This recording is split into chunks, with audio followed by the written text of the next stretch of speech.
So, Trump is heading to Oklahoma, Tulsa, Oklahoma on Saturday. He moved it from Juneteenth, which would have been Friday, because they didn't realize like how sensitive people would be to the idea that like you're headed to the site of one of the worst massacres of black people in the country's history. And you're doing so on a day that is a day when we celebrate the end of slavery. Nice work. And they got some pushback, but now they're really adamant about going to Oklahoma.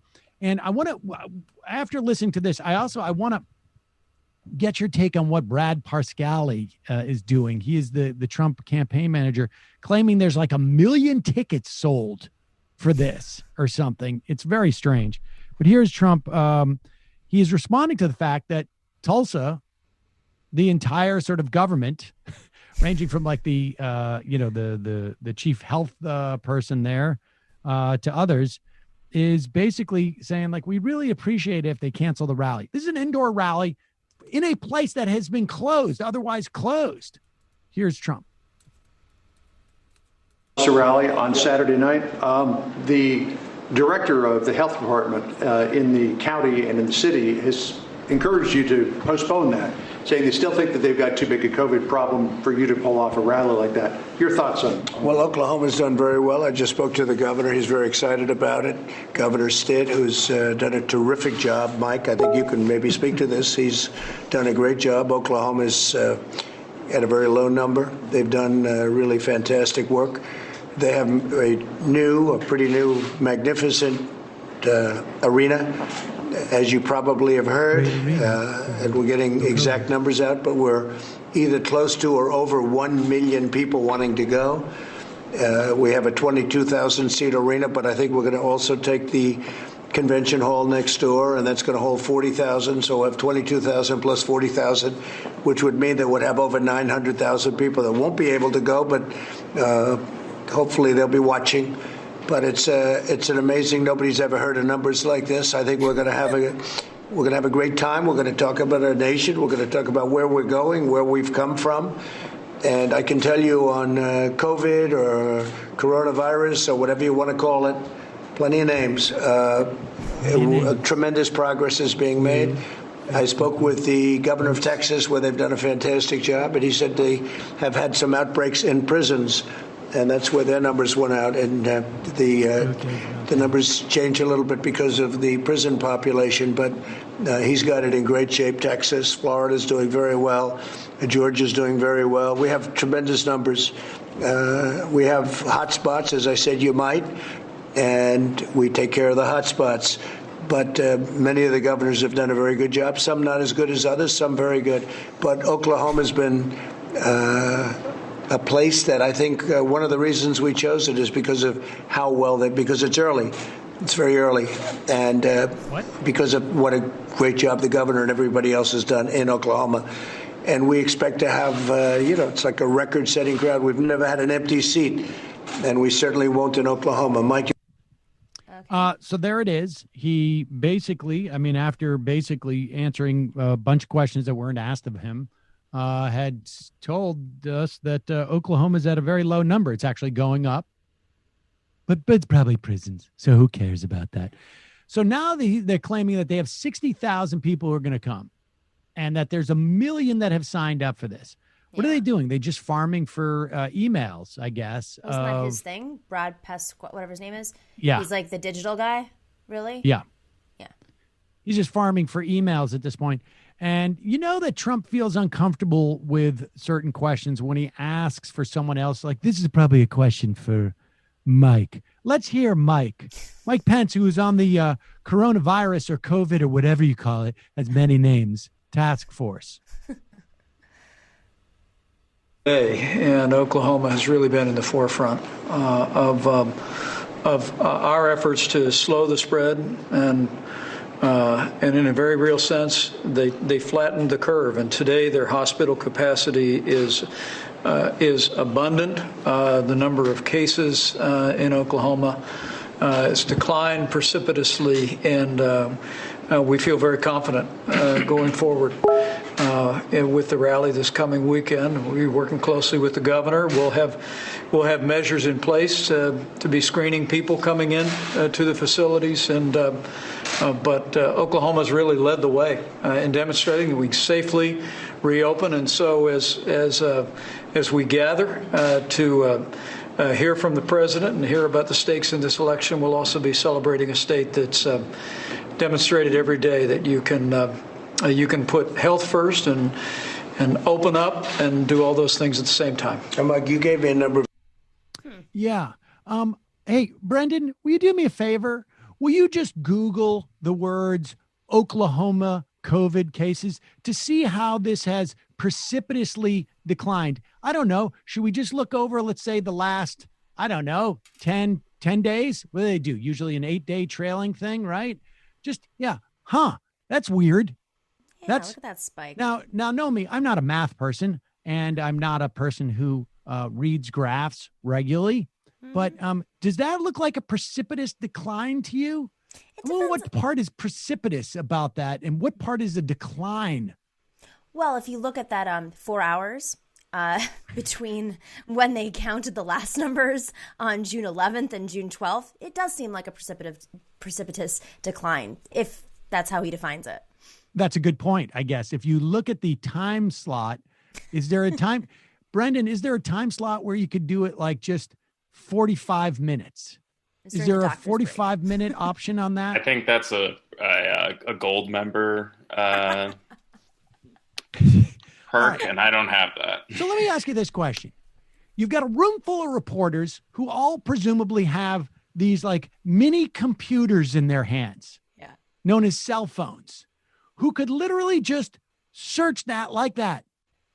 Oklahoma, and somebody could say, excuse me, you just said that Oklahoma has a precipitous decline, and there is no possible way to look at this chart and see precipitous or decline at all, unless you turned it upside down. Oh, that's what it was. He was looking at it wrong. But I mean, where's the like, how much lies are they allowed to spew without even like, are we surprised? Well, what I'm really actually frustrated with is it's one thing for reporters not to challenge Trump. I just don't see that kind of pushback against Pence at all when he does press conferences, which really concerns me about the state of journalism. Like that was... They all want the access. Mm-hmm. They all want the access. They're going to have to ride on Owen's, coattails to get it. Here is Pence on Fox and Friends this morning, I think it is, with Ainsley Earhardt, Sean Hannity's beau, I guess. Is that the right way to say that? Beau? What do you call it? Ainsley Earhardt is your girlfriend? Yeah. You didn't Wait, know that? what? Oh yeah. Is that what I missed this in the gossip section? Yeah, there you go. What? And Mike Pence is on there. Now, remember, we just played a clip of Mike Pence, from yesterday, where he flat out lied about Oklahoma flattening the curve, where he said there was a precipitous decline. It was not precipitous, and it's not a decline. It's actually about as big of a spike as they have ever had. Not only are they at record numbers of COVID infections as of June 13th, and then by June 14th, it went down. And now on June 15th, it went back up.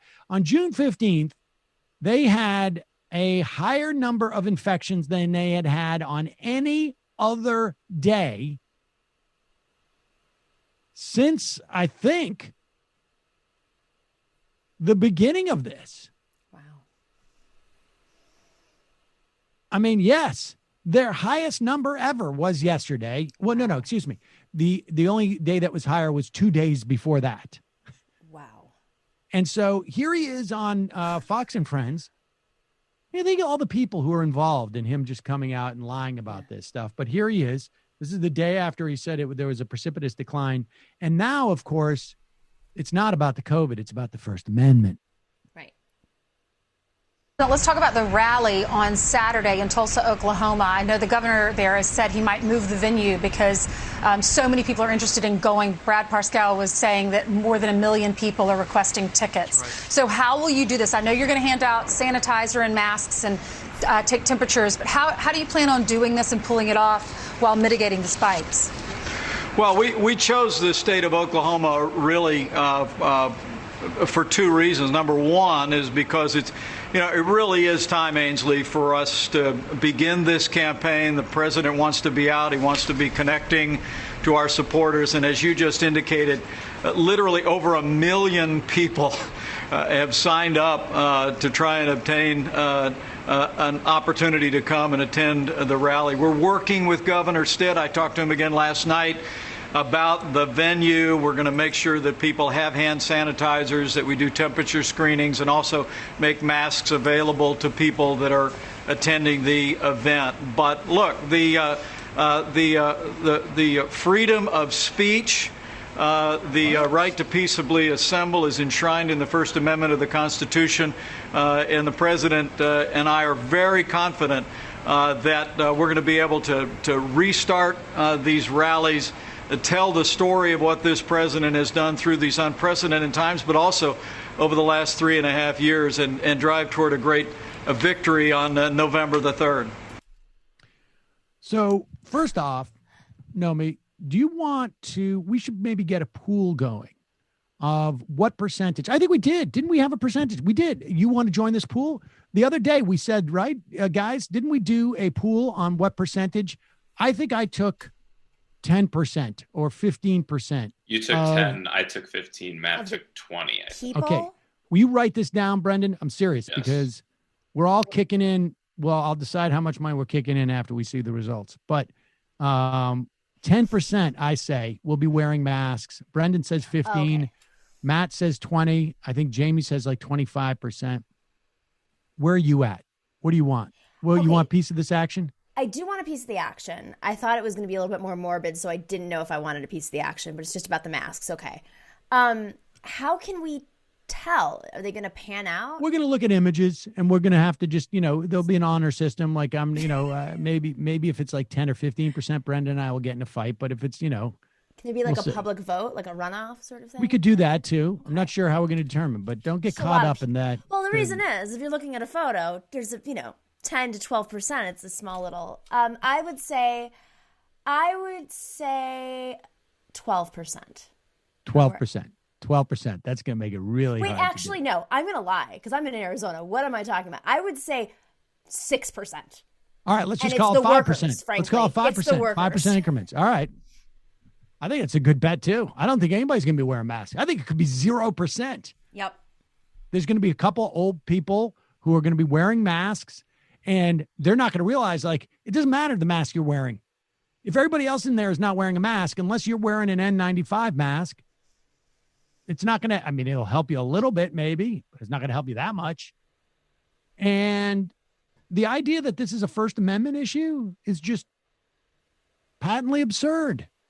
Well, it's interesting because I've noticed, I don't know if this goes hand in hand, but they're trying to reframe Antifa as anti-First Amendment. Have you seen this going around? Mm.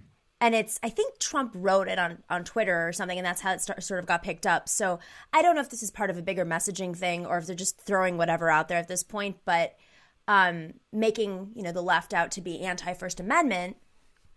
Oh, well, that's what's been going on since the beginning with this thing, is that they've been pushing that. Absolutely. It's just funny to hear now the government, right? Literally the administration saying this.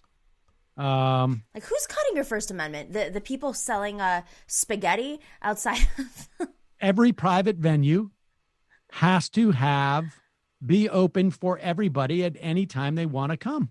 That is what is enshrined in the Constitution. Yeah. And so if it's booked or it's closed, First Amendment violation, apparently.